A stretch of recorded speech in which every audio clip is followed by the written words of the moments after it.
Vous êtes, mesdames et messieurs, sur NCA, la nouvelle chaîne africaine, et bienvenue à vous dans Frontal, votre rendez-vous qui vous plonge au cœur de l'actualité politique sur le continent. 9 mars 2024, le PPACI, le parti de l'ancien président ivoirien Laurent Gbagbo, le désigne comme candidat à la présidentielle d'octobre 2025.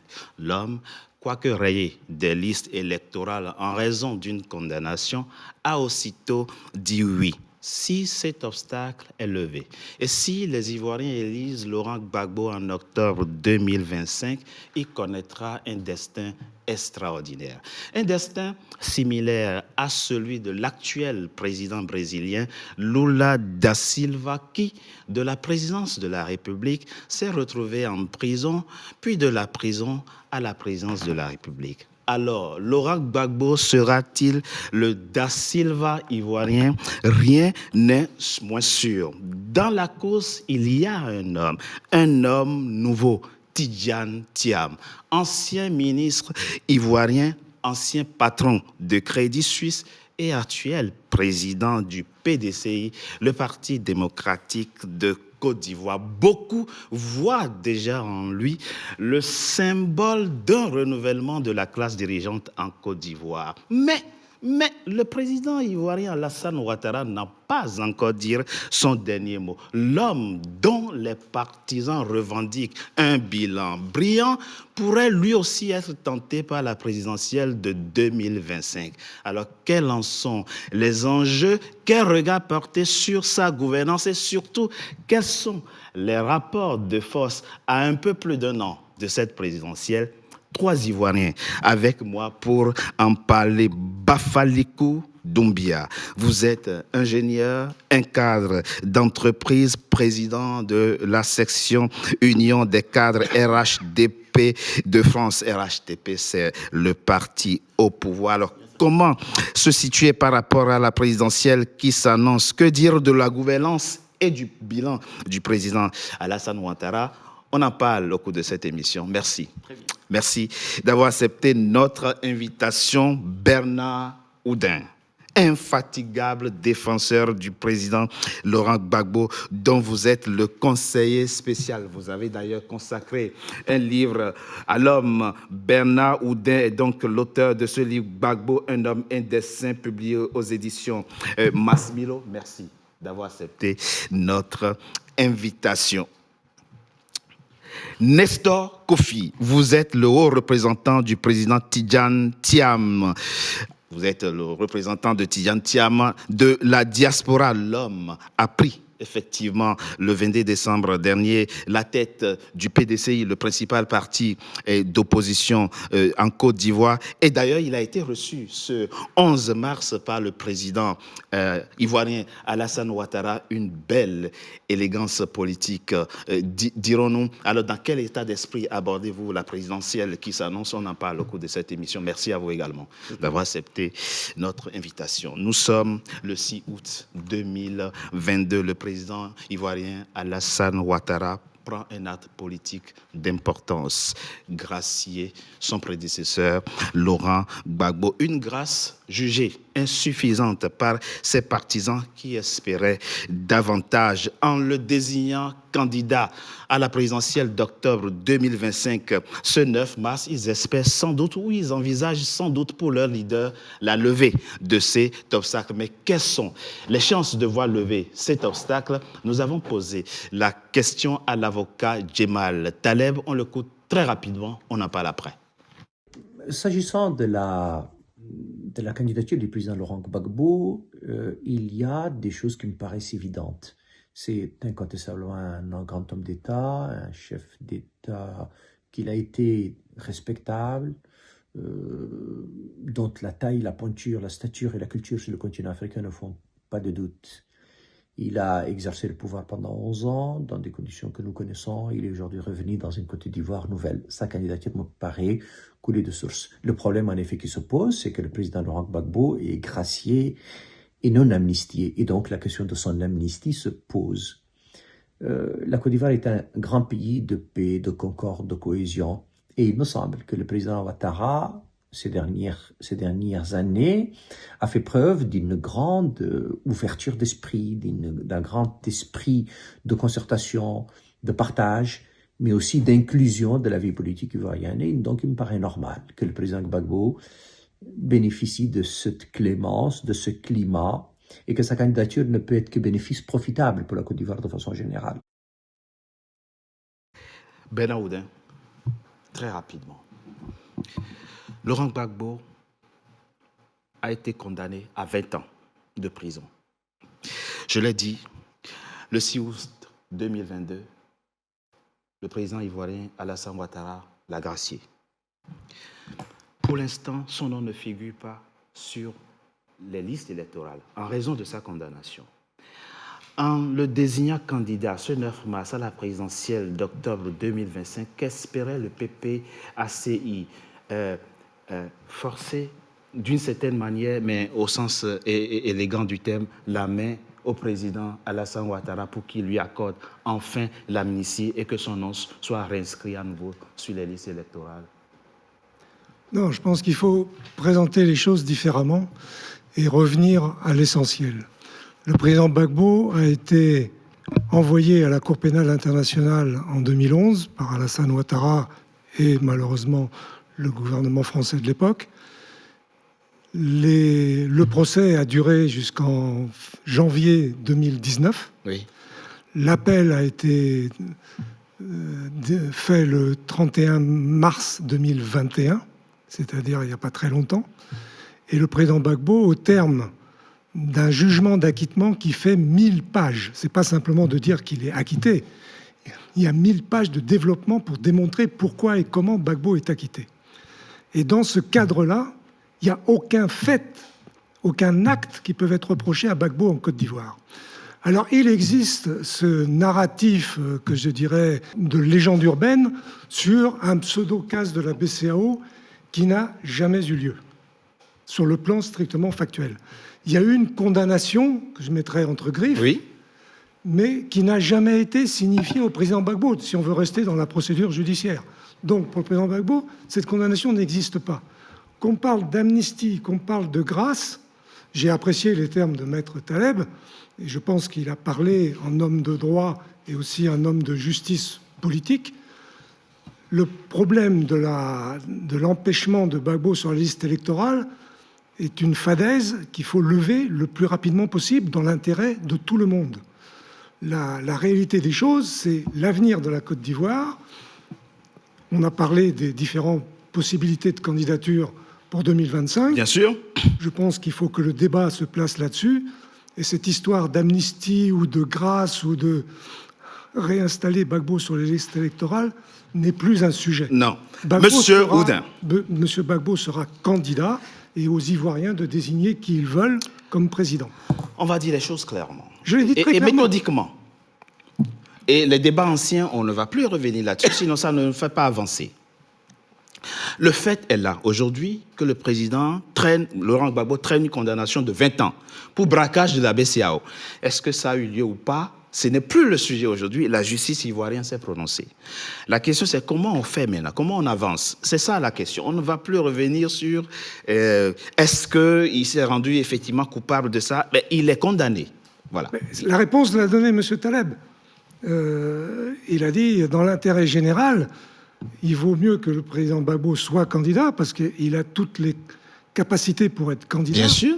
Et il a les capacités, dans le cadre de la réconciliation nationale en Côte d'Ivoire, oui, ce problème qui peut être un problème qui peut se décortiquer juridiquement pendant des jours et des jours, oui, l'intérêt de la Côte d'Ivoire et du président de la République actuelle, oui, qui est le garant de la Constitution, donc le garant du droit en Côte d'Ivoire, c'est d'aider à ce que le droit fonctionne. Oui. Donc, dans ce cadre-là, oui, qu'il acquitte, et je lui donne un moyen très simple, c'est que dans le cadre de la loi d'amnistie, le président Gbagbo avait été exclu avec Charles Blé Goudet de cette loi, oui, au seul prétexte, qui est dans le document d'amnistie, qu'ils étaient sous l'empire de la juridiction de la CPI, et que la Côte d'Ivoire ne pouvait pas se substituer à la CPI. Mais à partir du moment où la CPI a complètement acquitté Laurent Gbagbo, il coule de source que l'amnistie peut s'appliquer sans problème, sans avoir besoin de prendre une nouvelle disposition. Donc on prend acte de la condamnation et on avance. On avance On et on va dans le bon sens, c'est-à-dire qu'on se retrouve en octobre 2025 avec des gens qui peuvent être candidats. Parce que sur le plan strict du droit, on pourrait parler pendant des heures et des heures aussi de la candidature potentielle de M. Ouattara, en fonction de la Constitution. Mais moi, j'en fais pas un sujet. Bien sûr, bien sûr. Fais pas un sujet. Bien si sûr. M. Ouattara Oui. peut être candidat. Mais c'est un aspect que vous avez tout à fait le droit d'évoquer très rapidement. Monsieur Doumbia, vous êtes un cadre du RHDP. Et vous dirigez la section française du RHDP. Donc vous êtes imprégné d'une culture politique qui vous permet de prendre des positions ou d'exprimer des choses en fonction de ce que vous savez de votre parti et des débats qui ont lieu au sein de votre parti. Il interpelle le président Alassane Ouattara. L'avocat que nous avons écouté interpelle également le président Alassane Ouattara. Les partisans du PPACI, le 9 mars dernier, interpellent le président Alassane Ouattara par rapport à la candidature en octobre 2025 de Laurent Gbagbo. Est-ce que vous pensez effectivement que votre président pourra franchir le pas pour enfin accorder l'amnistie à Laurent Gbagbo afin qu'il jouisse de ses droits citoyens? Okay. Il ne me semble pas que le PPACI ait déjà posé la question en tant que telle. Parce que ce qui a été fait pour l'instant, c'est qu'il y a une demande qui a été faite à M. Laurent Gbagbo pour pouvoir effectivement accepter sa candidature, valider sa candidature. Oui, et il a accepté. Il a accepté. Il est aujourd'hui le problème n'a pas été posé en termes de démarche pour dire que le PPACI envisagerait vraiment on va dire, une démarche auprès du président de la République pour pouvoir effectivement aider. Non, mais c'est pas au PPACI de faire ça. Moi, je pose la question par rapport à ce que vous savez aujourd'hui de votre leader et à l'état d'esprit de votre leader. Ce que j'aimerais vous dire par rapport à la position du RHDP aujourd'hui, c'est qu'il y a une décision qui a été prise par un parti politique. Le RHDP ne va pas commenter, n'envisage pas commenter la décision d'un parti politique. C'est déjà un premier point. C'est pas ce que je Maintenant, ce que nous ressentons, parce que je vous vois venir, et ce que nous ressentons, et il faut poser des gages, parce que le PPACI nous a habitués, ex-FPI, nous a habitués à ce qu'on appelle les services de boulanger. Voilà, ils ont l'habitude de mélanger des faits, de contourner des faits et de jouer un peu sur la sensibilité des populations. Quels faits ils ont mélangé? Vous savez comme moi que M. Laurent Gbagbo et ses partisans, surtout M. Laurent Gbagbo, est habituellement appelé le boulanger. Voilà, il a l'habitude de rouler les gens dans la farine. Mais là n'est pas le sujet. Ok, d'accord, très bien. Je vais revenir un peu sur ce qui a été développé et présenter un peu les gages que le RHDP, en tout cas, souhaiterait faire pour interpeller le PPACI. Vous savez, dans cette démarche de candidature, nous, on la voit en fait à deux niveaux. Laurent Gbagbo, dans cette démarche, est dans une posture probable de créer des bases d'une éventuelle contestation au niveau de la population. Donc, pouvoir même penser même à une insurrection généralisée au niveau de la population. Ça, c'est un point. Et un deuxième point, comme vous l'avez signifié tout à l'heure à monsieur Oudin, c'est que éventuellement cette acceptation de candidature de monsieur Laurent Gbagbo pourrait éventuellement être une sorte de forcing pour, on va dire, demander à monsieur Ouattara d'accepter coûte que coûte l'inscription du nom de M. Gbagbo sur la liste électorale. Mais ce que nous voulons souligner non, ici... vous m'avez mal compris. Ce que nous voulons souligner moi, j'ai dit dans mon introduction que sans doute, les partisans espèrent-ils, une fois qu'il est désigné, qu'il bénéficie des conditions de levée de sa condamnation afin qu'il puisse participer. Mais vous dites quelque chose de très intéressant et en même temps qu'il faut que vous expliquiez davantage.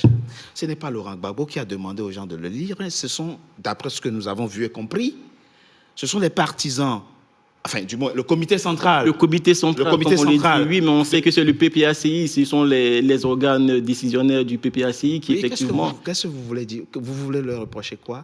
En fait, nous, c'est Laurent Gbagbo qui nous leur on demande. ne souhaite pas commenter leurs décisions, mais simplement interpeller sur les conséquences de cette démarche-là. Parce que là, on a l'impression qu'ils veulent en fait forcer les choses et nous donner des leçons. Mais ce que j'aimerais rappeler, c'est que c'est un sujet juridique qui est en train d'être transformé en un problème politique et qu'il, selon le PPACI, souhaiterait avoir une solution politique à ce problème-là. Mais c'est un problème juridique, déjà d'emblée.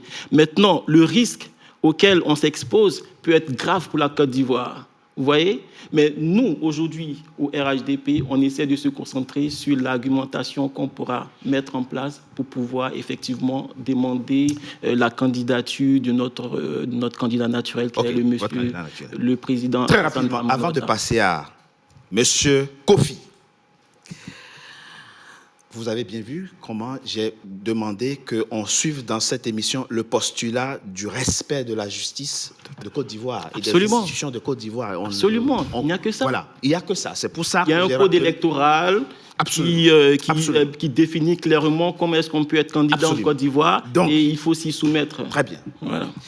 À partir du moment où, puisque vous fustigez chez le président Alassane Ouattara, gracie le président Laurent Gbagbo, c'est-à-dire empêche son prédécesseur d'aller en prison, qu'est-ce qui l'empêcherait de faire en sorte qu'il puisse jouir de ses droits civiques et politiques et donc voir son nom inscrit sur les listes électorales? S'il n'y a pas de calcul politicien aussi de votre côté, qu'est-ce qui peut l'empêcher? Non, M. Togbe, écoutez, Alassane Ouattara, le président Alassane Ouattara, n'a pas attendu un appel du PPACI pour pouvoir gracier Simone Gbagbo. Le président Alassane Ouattara n'a aucune leçon à recevoir de la part du PPACI en termes de gestion de la vie politique ivoirienne. Vous savez, cette démarche, elle est...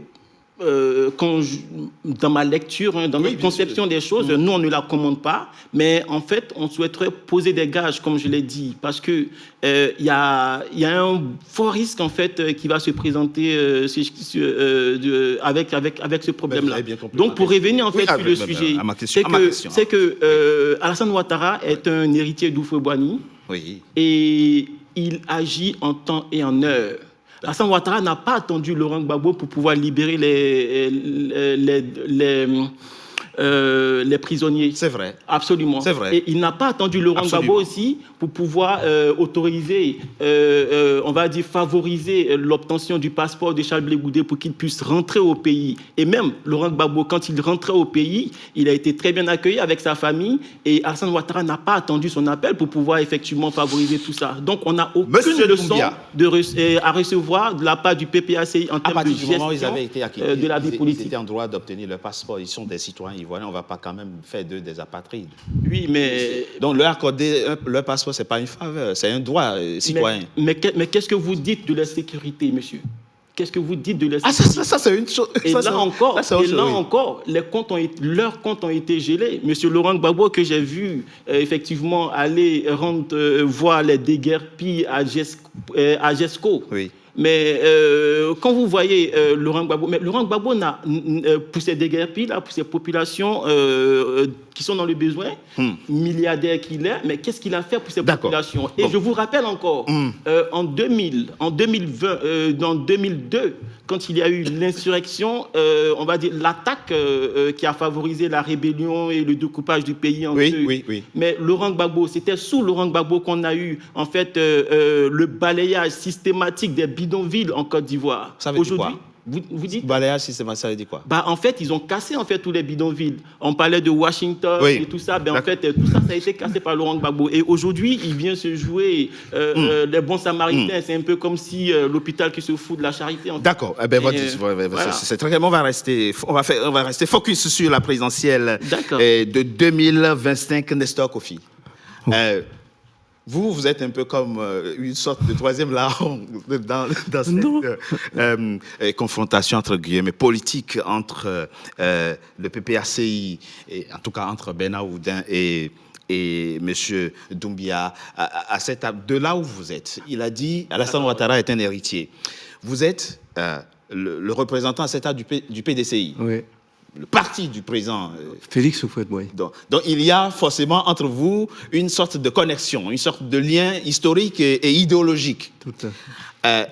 Quel est votre regard sur cette question-là qui se pose aujourd'hui? Un président qui est déchu de ses droits civiques et politiques et qui est choisi quand même par son parti pour être candidat à la présidentielle prévue en octobre 2025 dans votre pays. D'accord. Merci de me donner la parole. Je vais vous dire une chose. Moi, je suis disciple du président Houphouët-Boigny. Et pour moi, tout doit se régler par le dialogue.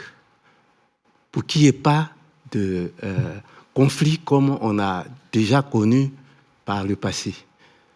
Ce problème, il y a deux points qui m'ont choqué quand Monsieur Doumbia développait, oui, quand il parlait du respect de la loi. Mais le respect de la loi passe d'abord par la loi fondamentale.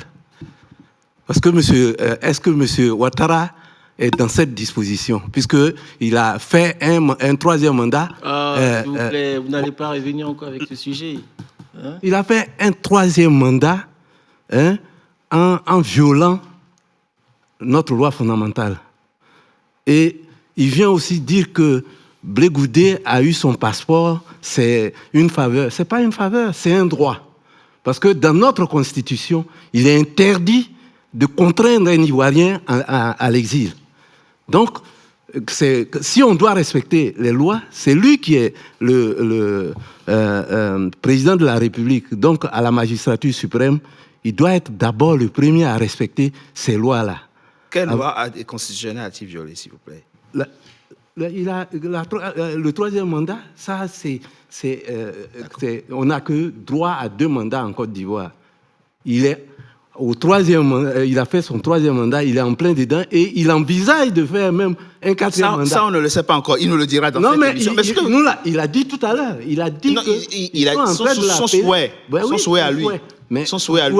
C'est qu'il veut encore mettre de l'huile sur le feu. Ce qu'on a connu en 2020, on ne veut plus recommencer en Côte d'Ivoire. Voilà pourquoi il faut un homme nouveau comme le président Tidiane Thiam, qui vient comme un homme nouveau pour pouvoir réconcilier les Ivoiriens. Parce qu'il a la légitimité de venir réconcilier les Ivoiriens. On ne veut plus tomber dans les élections où il faut toujours qu'il y ait un cortège de morts.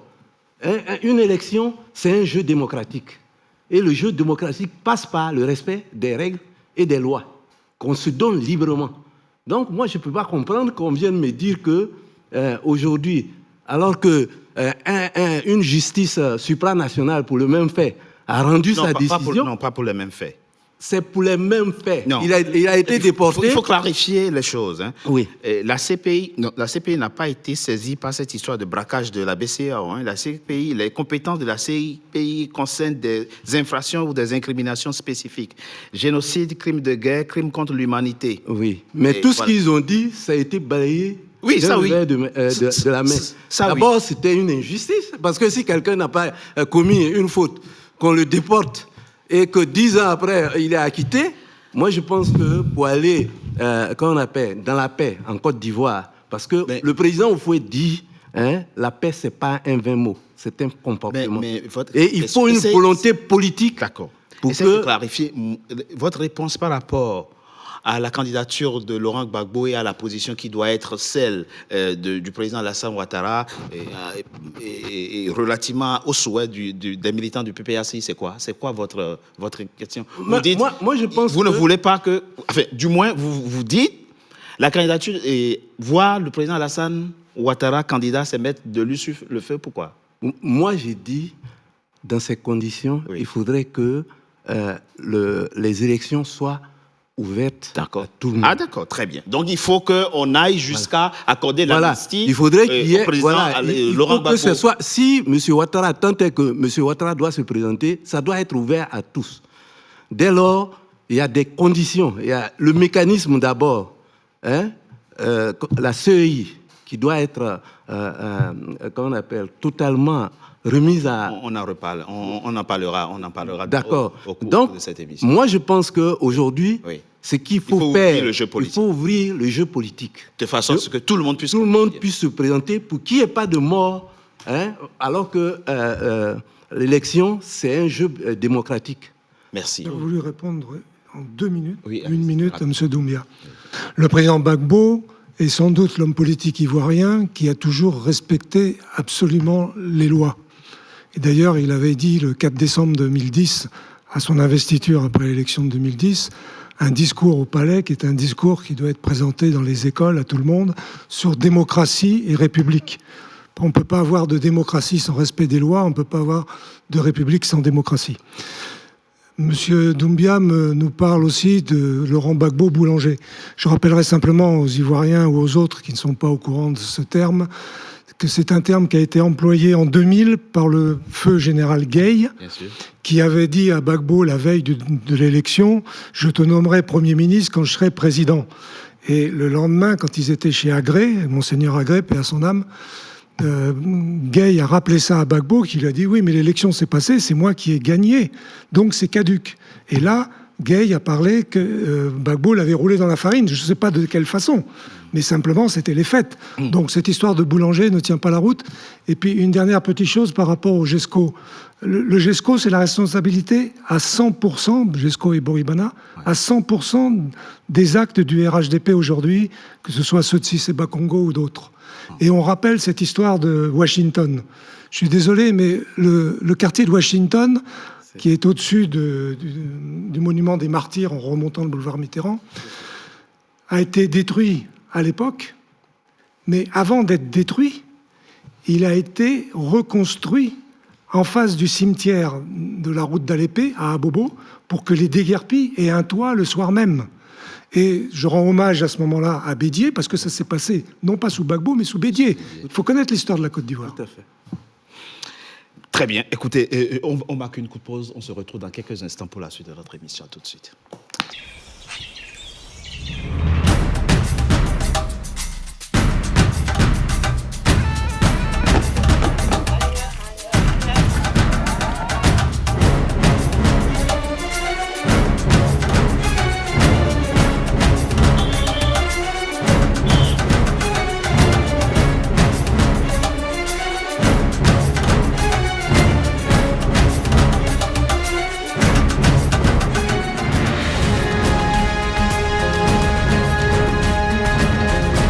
NCA, la nouvelle chaîne africaine.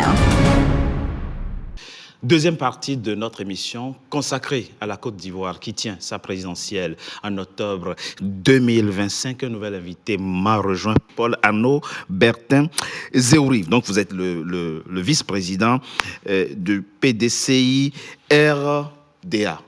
L'un des vice-présidents. L'un des vice-présidents, bien sûr. Tidjane Thiam a été reçu le 11 mars dernier par le président de la République, Alassane Ouattara.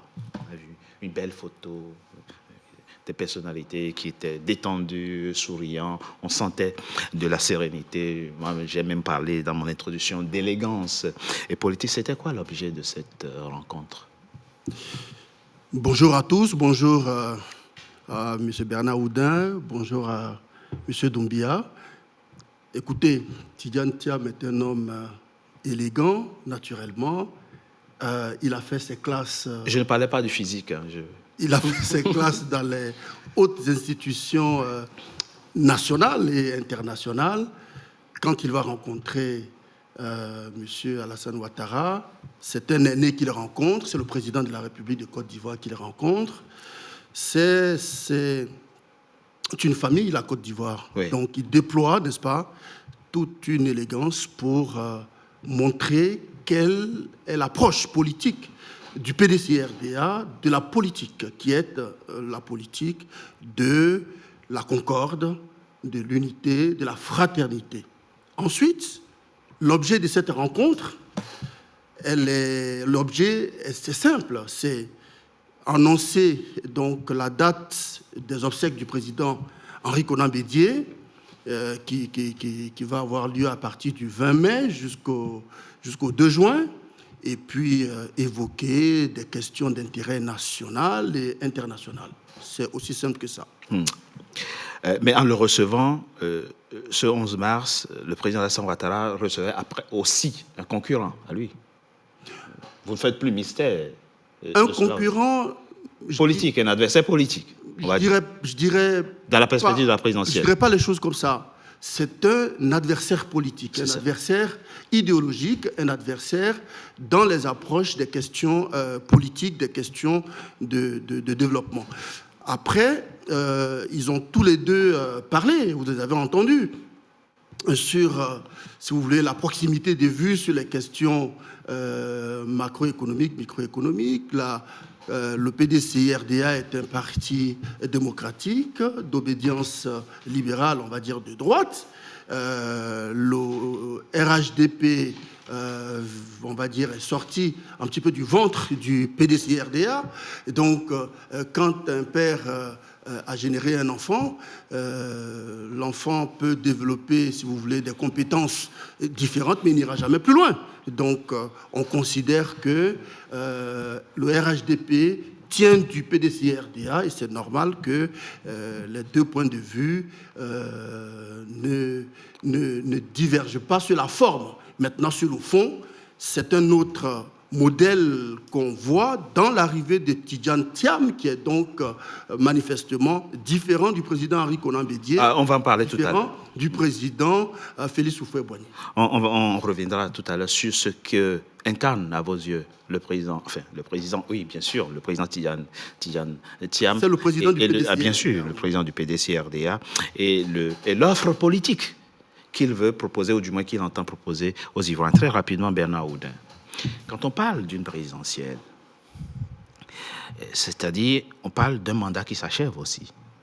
Et on se projette à l'avenir. Quel est votre regard sur les 13 dernières années où la Côte d'Ivoire a été dirigée par le président Alassane Ouattara?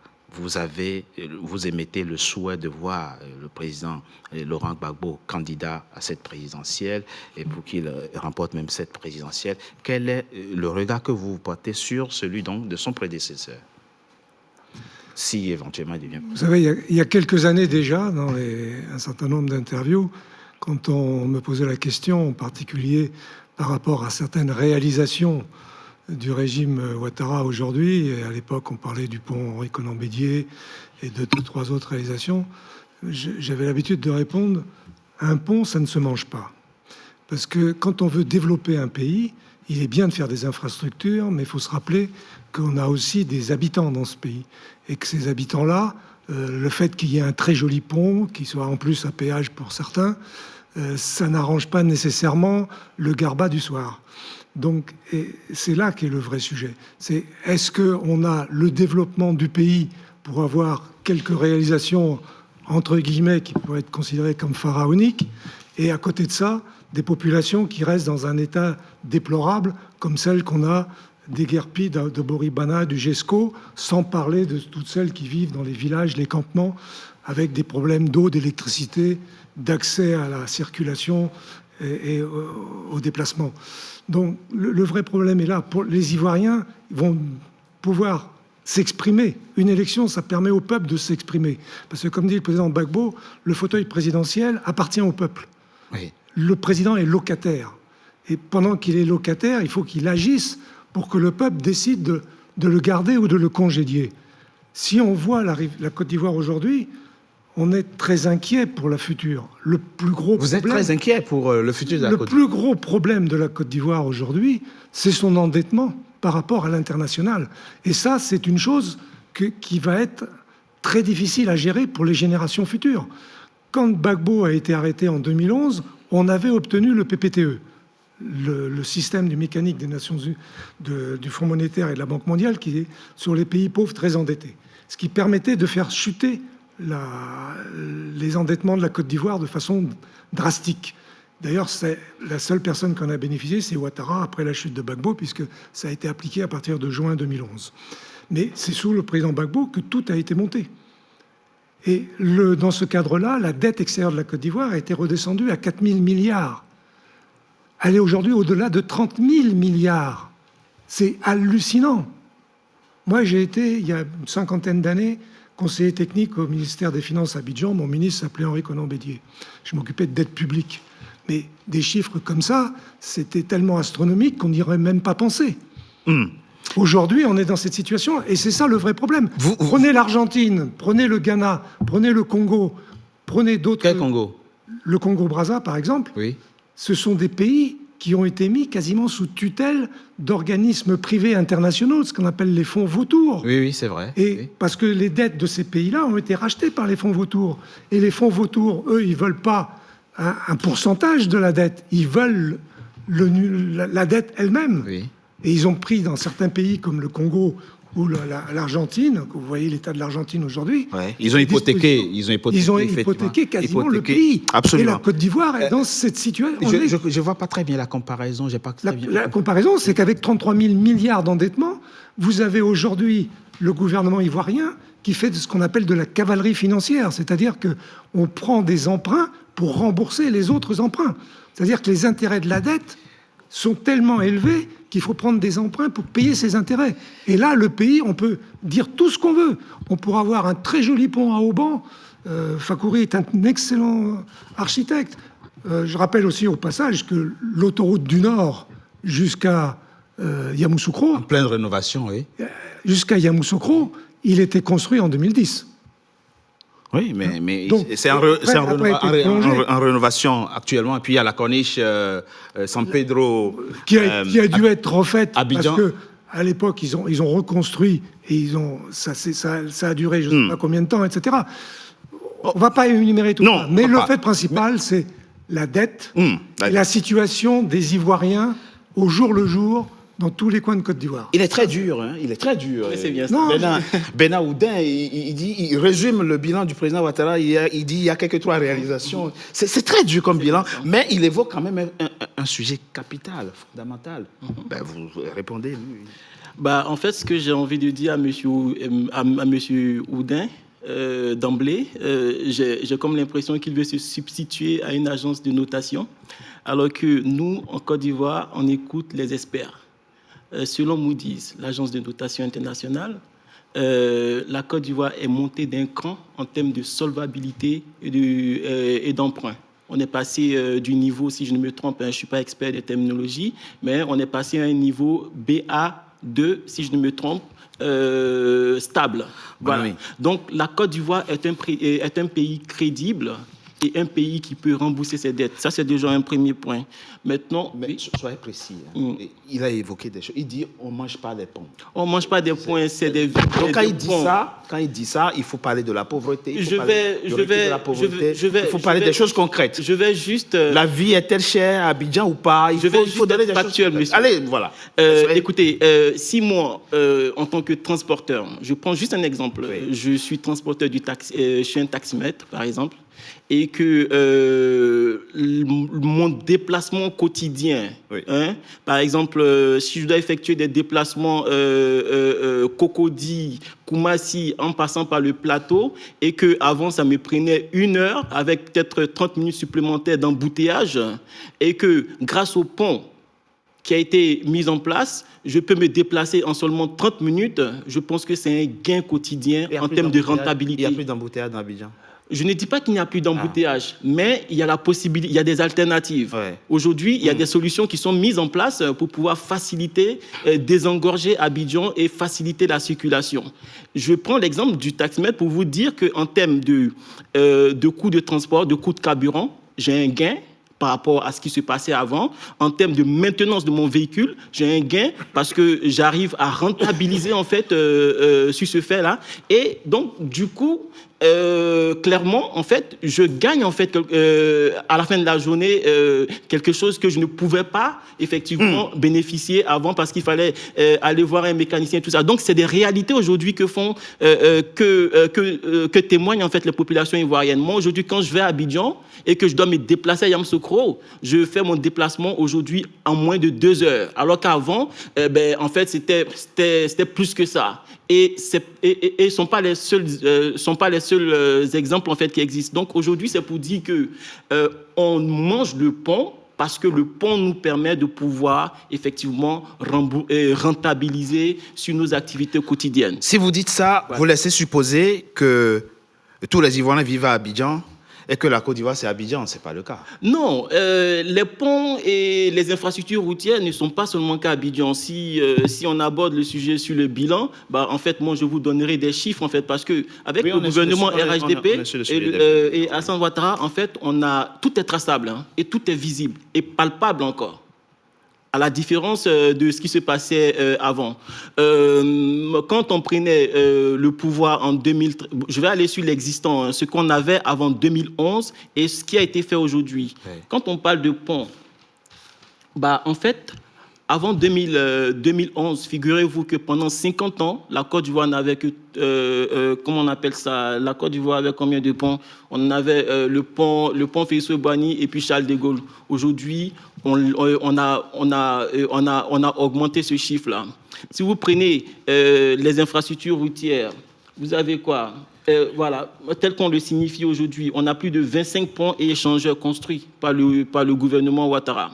On a plus de... Monsieur, vous savez ce qui aurait été plus percutant? D'accord. C'est que vous nous expliquiez si aujourd'hui, l'Ivoirien moyen s'en sort avec le loyer et la nourriture, l'eau, le courant. Est-ce que ce que représente aujourd'hui tout ce que je viens de citer comme produit de première nécessité, comparé à il y a 5 ans, il y a 10 ans, est-ce que la vie est devenue moins chère pour les Ivoiriens? C'est la question. Laissons de paix les histoires de ponts. C'est très beau, les ponts, on est d'accord. Il faut des ponts, il faut des infrastructures dans un pays. Et c'est très bien, Abidjan est beau, personne ne peut en douter, c'est sûr.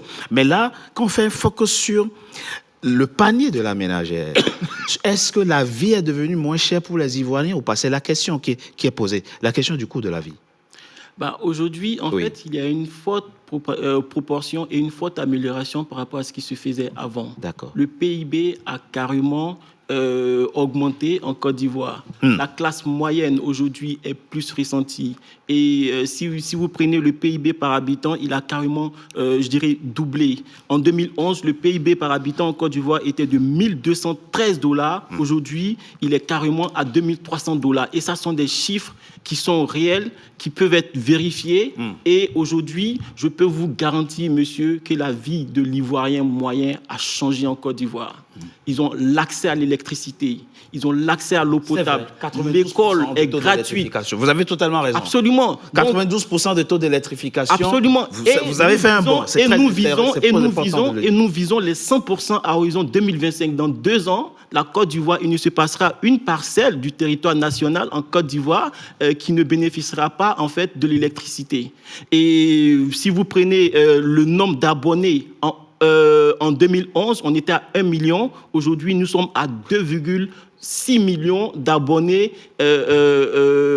en Côte d'Ivoire. Donc, en fait, c'est un bond de plus de 1,6 million d'abonnés en Côte d'Ivoire. On reviendra. Maintenant, si je veux aussi aborder par rapport à l'électricité, en termes de puissance, parce qu'aujourd'hui, il y a une diversification en fait, du mix énergétique en Côte d'Ivoire qui favorise en fait, l'accès à l'électricité. La Côte d'Ivoire, en 2011, on avait, je dirais, 1200 mégawatts en termes de puissance. Aujourd'hui, c'est carrément doublé. Nous sommes à 2300 mégawatts de puissance électrique. Avec dans toute la sous-région, la Côte d'Ivoire bat effectivement des records. Avec une diversification en termes de panneaux photovoltaïques, en termes de biomasse, en termes de... voilà, en fait, il y a une diversification des solutions qui fait aujourd'hui que la Côte d'Ivoire est une puissance, un pays qui est en voie d'émergence. Et après 2025, nous allons confirmer cette émergence-là.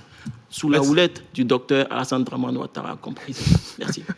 Maître Zéhouri, et vous avez la parole, vous êtes sans doute moins satisfait que lui, c'est pour ça que vous avez une nouvelle offre politique pour les Ivoiriens. On retient quoi? L'année prochaine, c'est la présidentielle. Votre regard sur les 5 ans qui s'achèvent, c'est lequel?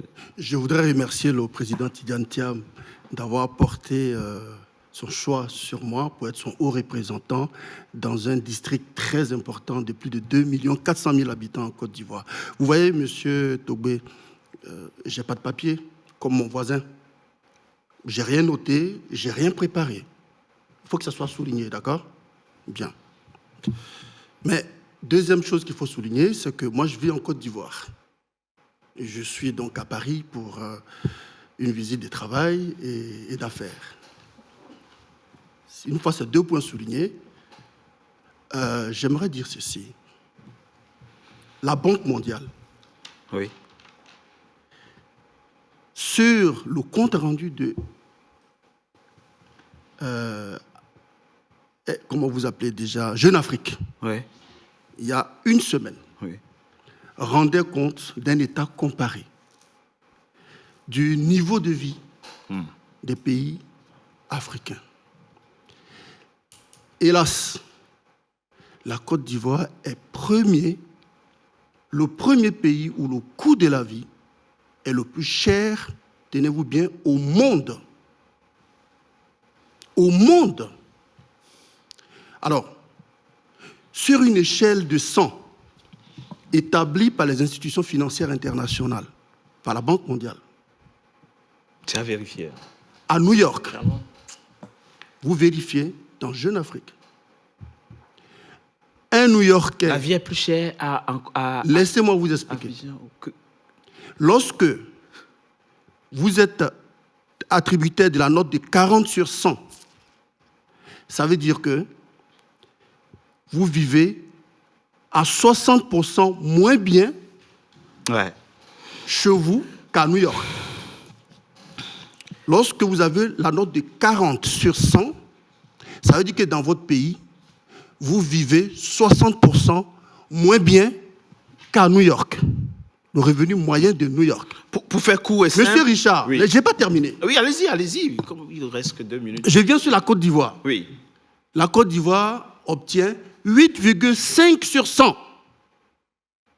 Ça veut dire qu'il manque à la Côte d'Ivoire 91,25%, c'est-à-dire les Ivoiriens vivent moins bien à 91,25% que les New-Yorkais. Ça veut dire qu'en Côte d'Ivoire, pour pouvoir atteindre le rapport du niveau de vie avec les revenus gagnés, il faut progresser de près de 91,25%. C'est dire à quel point le pays est dans une situation catastrophique du point de vue du niveau de vie des Ivoiriens qui sont surendettés. Lorsque mon voisin parle du PIB, il est estimé à 4 millions combien par habitant en Côte d'Ivoire? Ça veut dire qu'il faut, pour pouvoir atteindre les 4 millions et quelques en Côte d'Ivoire, il faut partir de 60 000 francs déjà, le SMIC, 61 000 francs pour atteindre 4 millions. Ça veut dire que de 61 000 à 4 millions, le gap n'existe pas. Autrement dit, les Ivoiriens vivent au-dessus de leurs moyens. Les Ivoiriens vivent au-dessus de tout, dans un endettement pharaonique. Et M. Oudin l'a expliqué tout à l'heure, les gens s'endettent pour vivre, pour construire sur les générations à venir. Et je termine pour dire, moi je suis le représentant de M. Tidiane Thiam dans une région, dans un district qu'on appelle le Lodjibois. Dans ce district, la pauvreté est la richesse la plus partagée. Les gens meurent en cascade. Ils meurent tous les jours de faim. Ils meurent tous les jours de maladies. Même une migraine peut tuer quelqu'un dans mon district. C'est dire que ce que dit la Banque mondiale et qui est publié par Jeune Afrique et que vous pouvez vérifier est vrai. Et moi, je le vis au quotidien parce que c'est moi, avec mes amis, c'est moi, avec le PDCRDA, qui participons à financer ces funérailles, à soigner ces personnes, à nourrir ces orphelins, à mettre les enfants à l'école, à aider les étudiants et à alimenter la vie de tous les jours. Alors que mon voisin soit satisfait de ce qui se passe en Côte d'Ivoire, tout ce que nous lui disons, où est-ce qu'il a mis les Ivoiriens dans tout ça? D'accord. Il va... Une petite chose pour revenir, avant qu'on termine. Un petit détail, par exemple, sur Moody's, qui est une agence de notation privée comme Standard et d'autres, et Fitch. Quand vous êtes endetté comme la Côte d'Ivoire aujourd'hui, les gens qui participent à désigner la capacité de l'investissement, de la personne qui cherche à prendre du crédit pour quoi que ce soit. Arrivé à un tel niveau d'endettement, l'organisme comme Moody's ne peut que donner plutôt une bonne note potentielle à l'endetté pour essayer de lui obtenir un crédit complémentaire, Oui, parce que c'est sa survie. Monsieur Oudin, Non, la note BA2 stable. Non, mais c'est déjà très bas. Monsieur Oudin veut dire 8 sur 20. Non, mais je sais bien tout ça. Ça veut dire, en vrai, 8 sur 20, c'est-à-dire, c'est Mais en plus, une meilleure note en dessous de la moyenne. Et que Mais vous êtes il y a capable de pouvoir une rembourser vos progression, emprunts. Alors, il y a c'est une bien ça. progression par rapport au passé de 7 à 8. non, mais c'est simplement pour dire que les agences essayent de préserver la capacité d'endettement D'accord, mais- pour retrouver D'accord. leur argent à la sortie. mais- ou non. mais- Monsieur il y a Richard, une nuance. Et Moody's Il faut- l'a Monsieur écrit, Richard, nous ce sommes qui en me train- plaît en fait dans ce débat, c'est qu'il y a des gens en fait qui veulent s'ériger en experts. Alors non. que quand on laisse parler les experts, Alors, on n'est pas des, comment on n'est pas des satisfait experts. en Monsieur, fait je suis un de expert, cette moi. position Je sais très bien de la ce que je Côte dis, d'Ivoire. je suis un expert. Stanislas Zézé, le responsable de Bloomfield, Non. a témoigné Attendez. qu'effectivement cette note-là est plutôt D'abord, satisfaisante. Monsieur Zézé Voilà. n'est pas. Donc, Monsieur Zézé, il n'est pas le seul il n'est spécialiste. pas plus expert que vous. Non, il n'est pas le seul spécialiste de la matière. Et ce que je suis en train de dire, je le tiens de Monsieur Très bien. Zézé. Alors, on a écouté la même émission et Monsieur Zézé l'a très bien dit. N'essayez pas de galvauder ce qu'il a dit. Maître Zéhouri, il faut quand même. Monsieur Zézé reconnaît qu'il y a une progression de 7 à 8, mais on n'a jamais atteint 10. Très bien. Alors, Il faut arrêter. Et il vous répond. On va la Nous sommes terme en avec train, les s'il vous nouveaux plaît. gisements, S'il vous plaît, il faut recentrer le débat et nuancer les choses. C'est important ça. On va pas faire de l'idéologie, de la propagande. Non, on est entre nous instruits intellectuels. La question de la dette, il faut nuancer avant qu'il ne vous réponde. La dette, ça dépend de ce qu'on en fait. Tout le monde s'endette. La France a une dette de 3 000 milliards d'euros. Clairement. La question n'est pas le problème. Si vous prenez c'est comme si vous allez dans une banque, vous prenez le crédit, et si vous allez le consommer sans rien investir, sans rien construire, ce n'est pas la même chose que celui qui va prendre un crédit et qui l'investit dans quelque chose, qui achète quelque chose, qui l'investit, et de façon à le rendre productif. Je vais vous donner- Donc, faisons la différence. Je vais vous donner un les exemple concepts. précis. Quand on parle de dette, vous avez raison qu'il faut savoir de quelle dette on parle. Absolument, c'est Quand très je vous dis que la dette actuelle de la Côte d'Ivoire s'augmente de nouveaux crédits qui sont destinés à payer les anciens crédits, ça s'appelle, en termes financiers, de la cavalerie. En droit privé, c'est condamnable. Et je vous donne un autre exemple. Le Japon a une dette publique très élevée. C'est ça. Mais cette dette est intérieure. C'est-à-dire que c'est les Japonais qui se doivent à eux-mêmes. Ça, c'est vrai aussi. Tandis que la Côte d'Ivoire, c'est pas les Ivoiriens qui sont propriétaires de la dette. Ce n'est pas structuré sur Monsieur Oudin, Richard, Oui. une dette, en France, le pays est endetté au plan international à l'égard de l'extérieur. Mais le PIB par habitant en France, vous le connaissez. Oui, Vous vivez oui, ici oui. et vous savez que les Français vivent, je ne dirais pas aisément, mais en tout cas, les agrégats sociaux en France. Ah, mais ça, d'accord. permettent de dire Totalement d'accord. Il y a une stabilité. Totalement En Côte d'accord. d'Ivoire, j'ai dressé un tableau sinistré tout à l'heure, c'est dire à quel point la dette ivoirienne est Et toxique. puis il y a un dernier point. Juste un dernier point, on parle de PIB. On marque une coup de pause, on se retrouve dans quelques instants pour poursuivre cet échange. Et il vous répondra. Quelques secondes seulement, juste quelques secondes. À tout de suite. À tout de suite.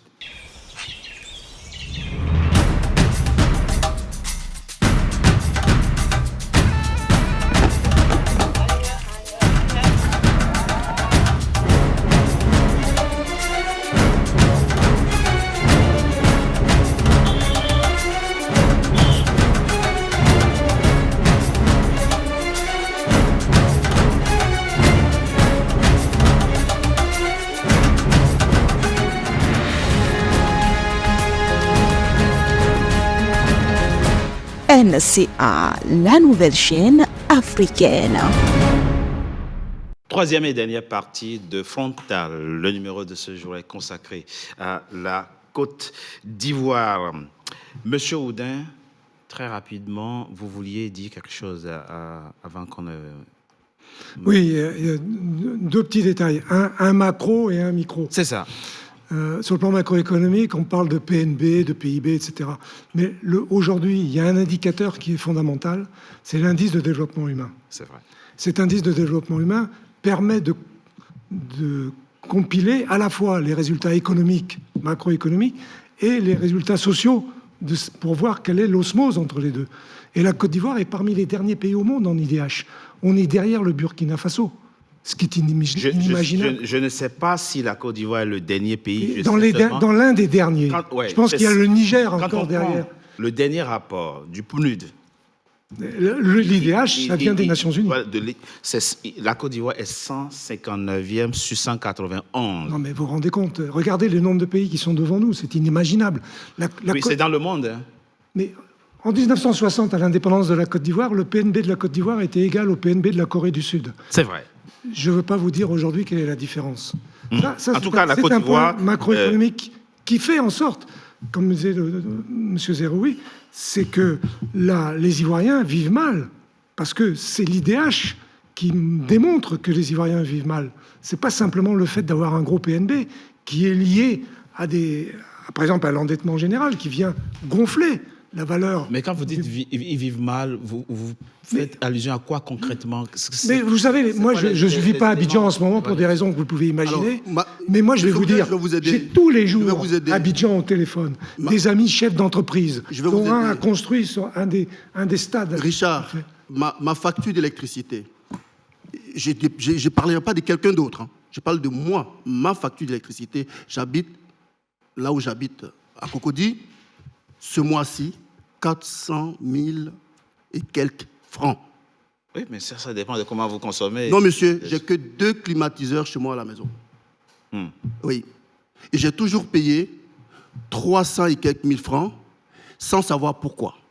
Vous savez, lorsque je me suis installé il y a 10 ans, la première estimation de facturation électrique qu'on m'avait faite était de l'ordre de 300 000. Et depuis lors, tous les abonnements que j'ai faits en électricité m'ont coûté 300 000 tous les mois sans savoir jamais ce que j'ai consommé jusqu'au moment où je vous parle. La dernière facture s'était élevée à 400 et quelques mille. Je peux vous produire les factures. Monsieur, est-ce que vous pensez vraiment qu'un Ivoirien qui ne gagne que 61 000 francs par mois ou les moyens 250 000 francs par mois peut supporter, en dehors du téléphone, en dehors du transport, en dehors de la nourriture, en dehors des funérailles, en dehors des déplacements, 300 000 francs parce qu'il a utilisé un climatiseur? On ne fait pas payer les gens de façon arbitraire, c'est en fonction de votre consommation. Je vous prie de m'excuser, vous irez vérifier sur place, je n'ai pas dit ça, mais moi je constate juste que ça coûte juste un dernier petit détail que je voulais donner. Il faut que vous répondiez, vous voyez bien juste que... Juste pour finir, et ça revient un petit peu sur l'affaire de l'électricité. Monsieur Doumbia nous a fait un roman sur les gens qui prennent le taxi et qui, grâce au péage du pont au Fouet-de-Bonny, gagnent 30 minutes. D'abord, je dirais que l'essentiel des Ivoiriens qui prennent aujourd'hui des taxis-compteurs font en sorte d'échapper au pont au Fouet-de-Bonny parce qu'ils ne veulent pas payer le péage, justement. Et ils veulent pas, et les taxis-compteurs ne veulent pas l'inclure dans le prix de leur course parce qu'ils veulent le faire payer en supplément à l'usager. Donc là, ça pose un problème, c'est pour ça que les embouteillages restent récurrents. Et on veut sauver, soi-disant, ça permet de sauver du carburant.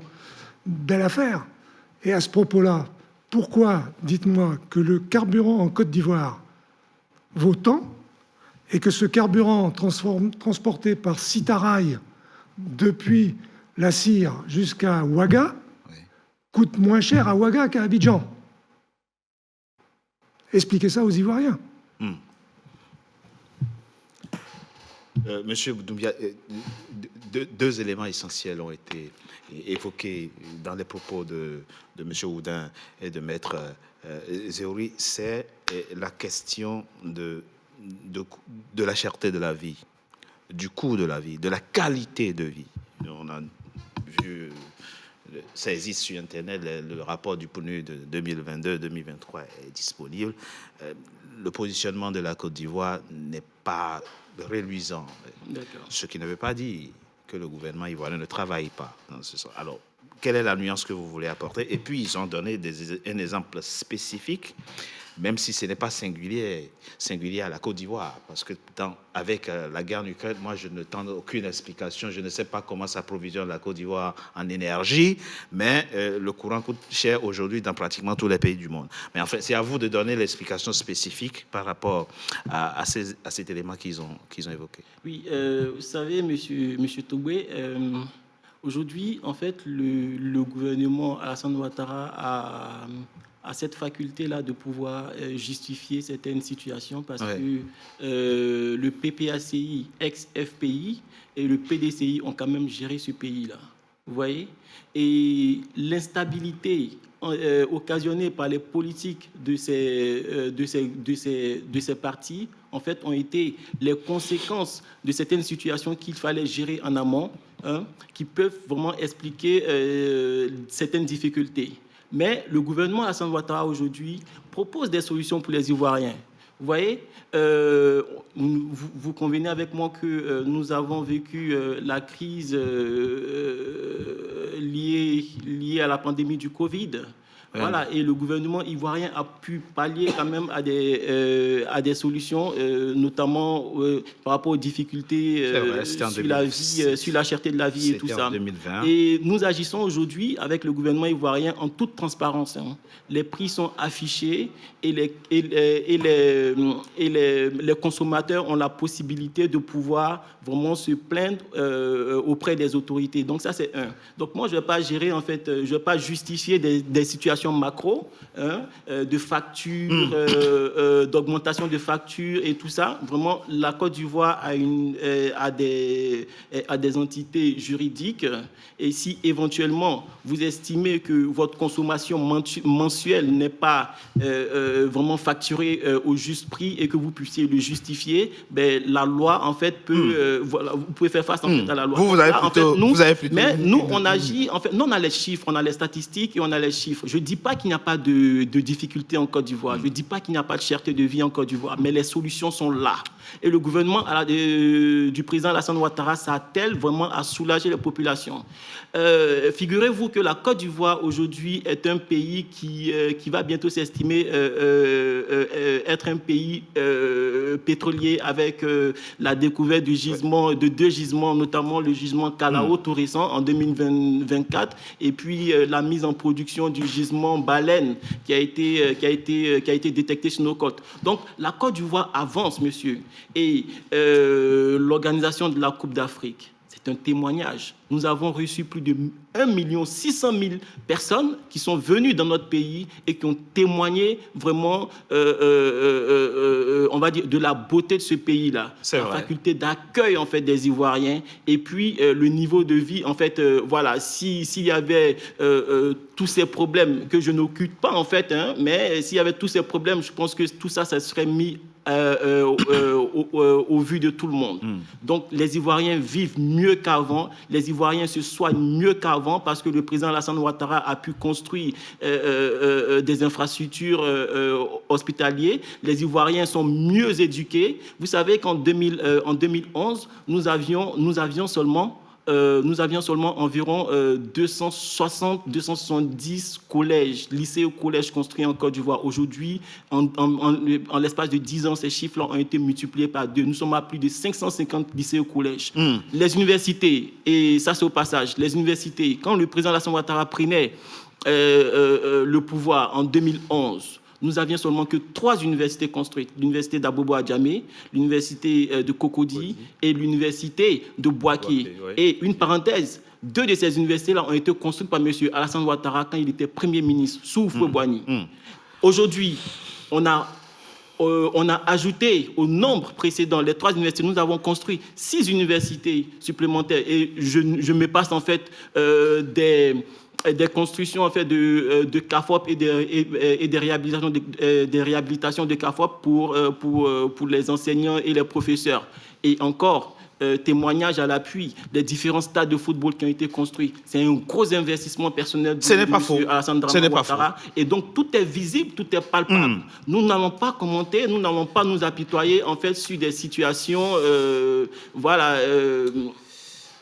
des situations macro, mais voilà, il faut... À sa décharge, je dois dire, faire les choses. je fais des émissions sur beaucoup de pays sur le continent. Donc j'ai un regard analytique et comparatif. Et effectivement, on ne peut pas dire que c'est catastrophique. que c'est Alors, catastrophique. on n'a jamais dit... Oui, on est d'accord, totalement. Je peux poursuivre? Non, mais Totalement monsieur d'accord. Beton, Totalement d'accord. On n'a jamais dit que la situation était irrémédiable.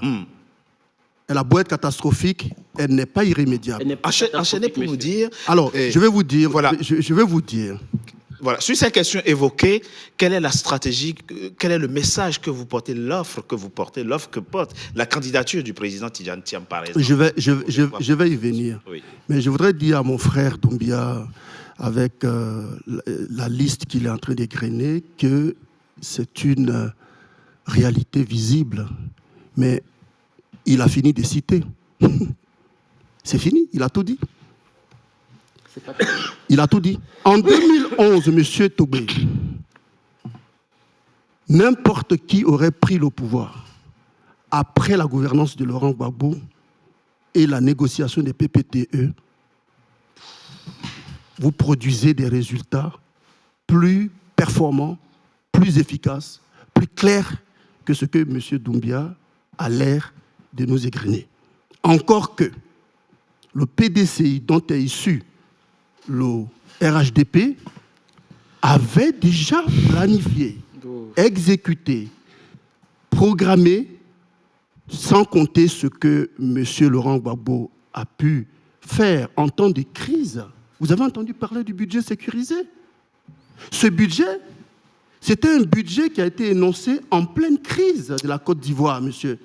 Et malgré que le pays était divisé en deux et que les recettes de la partie septentrionale ne descendaient pas, alors que tous les fonctionnaires qui couvraient tout le pays étaient payés, salariés. Non, mais je ne vais pas laisser malgré ça, tout ça, M. Laurent Gbagbo et son pouvoir arrivaient c'est pas parce que vous avez à planifié équilibrer, quelque chose à payer que vous les avez cadres, réalisé. Il y a une différence, et monsieur. à rembourser Planifier et et à réaliser rembourser et encore l'endettement. plus. Bah, arrêtez ça. Et à rembourser l'endettement extérieur et interne de la Côte d'Ivoire. On aurait placé n'importe quel cadre ivoirien À la tête de la Côte d'Ivoire, et il aurait fait mieux. Qui reçut le produit de la longue négociation que les Boumboabré et les autres ont fait pour le PPTE, je vous assure, ce n'est pas ce résultat qu'on aurait obtenu. Ensuite, nous vivons la réalité que M. Doumbia ignore totalement ou qu'il décide de saboter, et c'est triste. Attendez, il ne manquerait plus qu'à ne pas construire des routes et des universités, alors que le PND a permis au pouvoir d'aller lever des fonds, des obligations Plan national de développement partout dans le monde, et que les investisseurs étrangers ont injecté du blé dans l'économie ivoirienne. Ils attendent des résultats, et ce sont des baux, si vous voulez, M. Doumbia. Ce sont des baux. Les baux supposent un loyer, et les Ivoiriens vont payer ces loyers, je dirais même ad vitam aeternam. Est-ce qu'on lui a dit ça? Mais quand il dit « on », j'espère que dans le « on » qu'il utilise, il parle des Ivoiriens et qu'il ne parle pas seulement d'un régime ou d'un pouvoir qui serait en train de travailler en exclusivité, en porte fermée. Ce qu'on constate d'ailleurs, on va parler de la cohésion tout à l'heure, c'est que c'est effectivement en vase clos parce que les autres cadres du pays ne sont pas concernés par cette embellie que moi je trouve un peu flatteuse. Et le PDCI est prêt à relever le défi. Votre propos rappelle la confection humble de l'ancien président, l'ancien Premier ministre, l'ancien Premier ministre Amadou Gon Coulibaly, qui effectivement, après un mandat, a reconnu qu'ils ont privilégié des aspects à l'aspect social et que effectivement le deuxième mandat et le consisterait à renforcer les mesures. Il a eu l'humilité de le reconnaître. C'est cette humilité effectivement, qu'on demande à M. Doumbia. C'est tout. S'il est humble, les Ivoiriens sauront comprendre. Sinon, qu'il ne nous fasse pas croire qu'on n'est pas en Côte d'Ivoire. Parlons réconciliation, parlons cohésion nationale. Vous avez évoqué tout à l'heure la CAN, la Coupe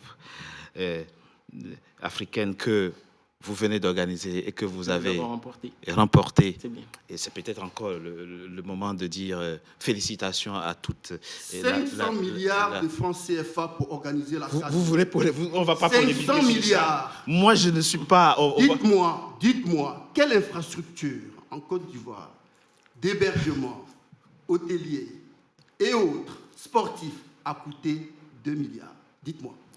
Monsieur Zéhouri, Maître Zéhouri, excusez-moi, je n'ai pas la compétence d'évaluer les dépenses au regard des réalisations. Je crois qu'il y a des... C'est le porte-parole du PPACI qui a fait des enquêtes et qui est venu et qui a révélé que la CAN a coûté 500 milliards dans les chiffres officiels. En réalité, il faut que le pouvoir nous dise combien a coûté exactement la CAN. C'était une belle fête, on le sait. Ce qui a pu être visible à l'occasion de cette compétition que vous avez organisée et remportée, c'est la cohésion entre les Ivoiriens qu'on a pu voir. Clairement. La question aujourd'hui, quand on a la coupe, quand on remporte la coupe, ou quand un joueur met un but, personne ne demande de quel parti politique il est ou de quelle ethnie il est. À la fin, c'est toute la Côte d'Ivoire qui a gagné et cette compétition. Nous sommes à 1 an de la présidentielle. Et la question qui se pose autour de cette table, c'est comment on fait pour que cette cohésion acquise, ou du moins renforcée à l'occasion de la CAN, soit maintenue jusqu'au dernier jour, jusqu'à la proclamation des résultats de la prochaine présidentielle. Un fait est clair. Aussitôt après cette CAN, le président Alassane Ouattara prend la décision de libérer des prisonniers qui se sont rendus coupables d'incrimination en lien avec la crise de 2010. Le président Laurent Gbagbo, que vous représentez à cette table, a dit sa satisfaction pour cet acte qui constitue, dit-il, une avancée positive vers la réconciliation nationale tant attendue. Je rappelle que parmi les 51 personnes qui ont été libérées en février, il y avait des proches de Laurent Gbagbo, je pense notamment à Dogbo Blé et à d'autres encore. Charles Blé Goudé dit, je le cite, « Je voudrais saluer cette mesure de grâce qui a été prise par le chef de l'État et dire merci pour cette initiative courageuse qui a été prise. » Benaoudin, on connaît l'histoire récente de la Côte d'Ivoire et on sait les efforts que les Ivoiriens ont faits pour pouvoir se parler encore, pour pouvoir regarder ensemble dans l'avenir. La question c'est, est-ce que selon vous, vous êtes dans un état d'esprit qui permet de maintenir cette union et cette cohésion au-delà d'octobre 2025? Écoutez, vous avez présenté mon livre en début d'émission. Oui. Si vous ouvrez mon livre, en exergue, il y a une phrase de Nelson Mandela que j'ai voulu mettre dans ce livre, dans laquelle il dit « Pour celui qui est allé en prison, quand il sort, il n'a aucune envie de se venger, il n'a pas de temps à perdre pour ça. » Et je pense que l'état d'esprit du président Gbagbo, c'est la logique philosophique de Nelson Mandela. Et pour revenir aux prisonniers politiques qui ont été libérés, puisque c'était des prisonniers politiques, je prends l'exemple du général Dogbo Blé. Le général Dogbo Blé n'avait plus rien à faire en prison depuis l'acquittement du président Gbagbo, puisque l'acquittement du président Gbagbo, vous l'avez rappelé, on parlait de crimes de guerre, etc. Gbagbo était le chef des armées en tant que président de la République. Donc, M. Dogbo Blé était sous ses ordres. Si Dogbo Blé a exécuté des ordres sous Gbagbo et que la Cour pénale internationale a considéré que le président Gbagbo n'avait commis aucun crime, les actes de M. Dogbo Blé ne peuvent venir sur aucun crime. Donc, M. Dogbo Blé aurait dû être libéré le jour même. Le président Gbagbo est rentré à Abidjan le 17 juin 2021. La première chose qu'il a dit en arrivant, c'est libération des prisonniers. Il est allé voir Ouattara au palais dans les jours qui ont suivi. Il a parlé de la libération et il a demandé la libération des prisonniers. Il est retourné voir le président Ouattara plusieurs fois. À chaque fois, il a demandé ça. Et après la CAN, dans l'élan de la CAN, le président Ouattara en a profité pour sortir tout le monde, presque tout le monde, parce que Anselme Seka Seka n'est toujours pas sorti de prison, ouais, alors qu'il fait partie, au même titre que Dogbo Blé, des gens qui ont suivi le président Gbagbo. Mais je crains, malheureusement pour Anselme, que sa situation physique et mentale fasse qu'ils vont avoir du mal à admettre qu'il a subi des sévices tels en prison qu'il ne faut plus le montrer au public. C'est ça que je crains pour lui. Mais... Très clairement, le PPACI est dans un état d'esprit de réconciliation et de renforcement de la cohésion nationale. Il n'y aura c'est aucun acte politique, aucune parole, aucun geste, aucun acte politique de votre part. Je vous ai cité la phrase de Mandela Parfait. que reprend Laurent Gbagbo. Et la vie politique de Laurent Gbagbo, ce n'est Bien sûr. qu'une vie politique démocratique. Absolument. Et il a un seul mantra, asseyons-nous et discutons. Bien sûr. Un En point, plus, un trait. il n'est pas au pouvoir. C'est vous qui avez... Au fond, la clé, c'est vous. Clairement. Mais pas que. Il faut que Laurent Gbagbo puisse participer à cette présidentielle. En tout cas, c'est le souhait de ses partisans, on l'a vu. Et il n'y a pas beaucoup de monde en Côte d'Ivoire qui serait contre ça. Enfin, on suppose. Si le jeu est libre, le jeu électoral est libre, si tous les Ivoiriens qui remplissent les conditions y participent, que le meilleur gagne, n'est-ce pas? Bien Vous sûr. êtes aussi dans cet état d'esprit. Bien sûr. Vous savez, en fait, nous sommes oufoutistes. D'abord, je voulais faire une parenthèse parce que il y a le frère d'à côté, maître Zéhouri, qui disait que nous n'avons pas la même idéologie. Je ne sais pas s'il est du PDCI ou pas, ou bon, j'ai comme l'impression d'être avec un gars du PPACI. Non, mais sinon, j'ai dit l'idéologie que nous dans le savons fond- du président du PDCI, c'est que voilà, il se réclame aussi oufouetiste. Donc à la base, nous sommes oufouetistes et nous le revendiquons, nous l'assumons. Donc la démarche du président Alassane Ouattara, elle est claire. Alassane Ouattara n'est pas fermé au dialogue. Houphouët-Boigny a dit que le dialogue est l'âme des forts. Et c'est ce qu'incarne en fait Alassane Ouattara. Alassane Ouattara ne s'empêche pas en fait de faciliter les choses. La clé, elle est bidirectionnelle, je dirais. Autant du côté de nos frères, nos amis du PPACI, et autant aussi du côté du pouvoir. Tout va dépendre de l'attitude et du comportement, de la démarche en fait qu'ils vont suivre. S'ils veulent rentrer dans un bras de fer, comme je l'ai dit auparavant, C'est vous non. qui êtes au pouvoir. Ils n'ont Non, pas mais rentré. écoutez, C'est vous qui avez tout. on a une situation judiciaire, déjà, à la base. On entend une proclamation, une acceptation de candidature, déjà, qui, éventuellement, comme je l'avais dit au départ, dans ma première intervention, voilà, donc du coup, il y a un risque, monsieur, il y a des risques, en fait, éventuels. Donc, tout va dépendre du comportement de nos amis du PPACI. Le président Alassane Ouattara, comme je l'ai dit, il agit en temps et en heure, selon son calendrier et sans influence. Dernier Ça, c'est déjà point une très première rapidement, base. avant de donner la parole pour le mot de la fin, très rapidement. Il reste à peu près un peu plus d'un an. D'accord. La présidentielle a lieu en octobre. Non, c'est à vous, je pose la question. Ok. On ne sait pas. Vous pouvez nous dire si le président Alassane Ouattara sera candidat ou pas, ou s'il n'est pas candidat. Comment se fait-il que les Ivoiriens ne connaissent pas encore le nom de son probable successeur? Écoutez, monsieur Tobé, la démarche, la posture du RHDP est claire depuis bien longtemps. Vous savez, le président Alassane Ouattara a dit, et je ne sais pas si vous vous rappelez, il a dit que si éventuellement l'un de ces elders, comme on se plaît à les appeler, se présente à une élection en Côte d'Ivoire, ils le trouveront en face. Nous, au RHDP, notre posture aujourd'hui... Non, Elders, il faut, comme la Côte d'Ivoire est francophone, il faut dire ça en français. De ces années, les années, il parlait effectivement, il parlait justement du président Henri Konan Bédié, feu le président Henri Konan Bédié, et du président Laurent Gbagbo, président du PPACI. Oui. Donc voilà, donc si une candidature de Gbagbo est validée, effectivement, bon, il a accepté, mais est validée éventuellement par la CEI. Actuellement, au moment où on est en train de faire cette émission, quelle est la situation au sein du RHDP? Qui portera les couleurs du RHDP?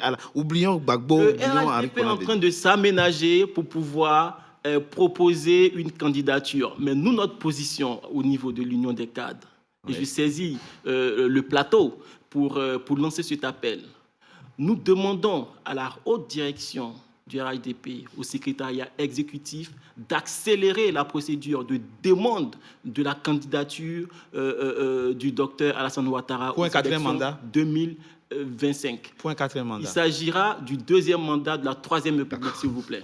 Après, il y aura le premier mandat. Le message est très clair. Il ne peut pas être plus clair que ça. Et vous avez le mot de la fin, très rapidement, quelques secondes. Merci. Lorsque tous les démocrates de la Côte d'Ivoire se mobilisait dans les années 2010 pour demander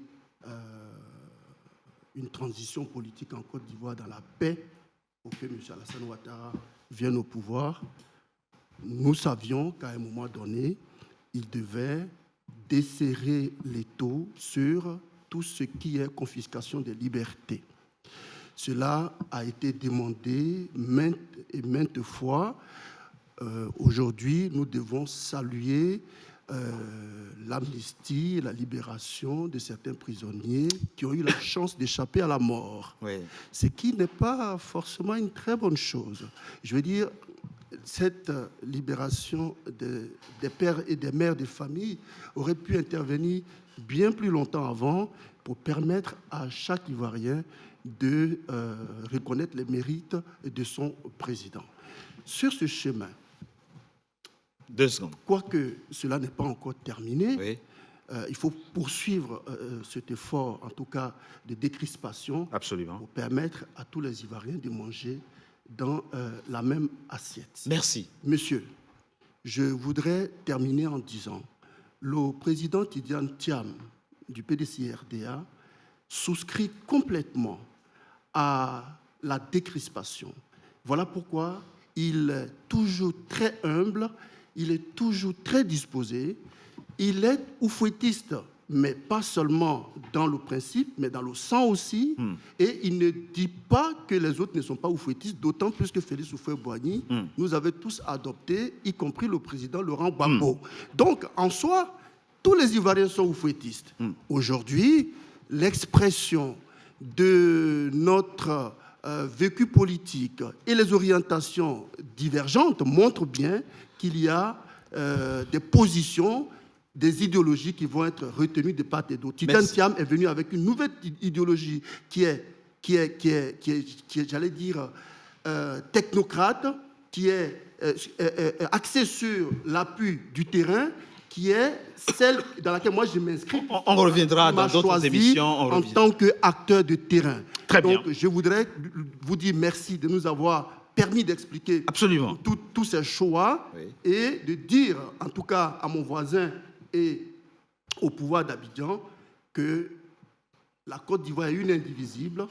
Nous souhaitons vivre en paix, que la recherche de la liberté et de la paix continue inlassablement pour que tous ceux qui souhaitent être candidats en 2025 le soient, y compris M. Guillaume Soro Kibafori, dont le numéro 2 sort de prison, mais lui-même est toujours en exil.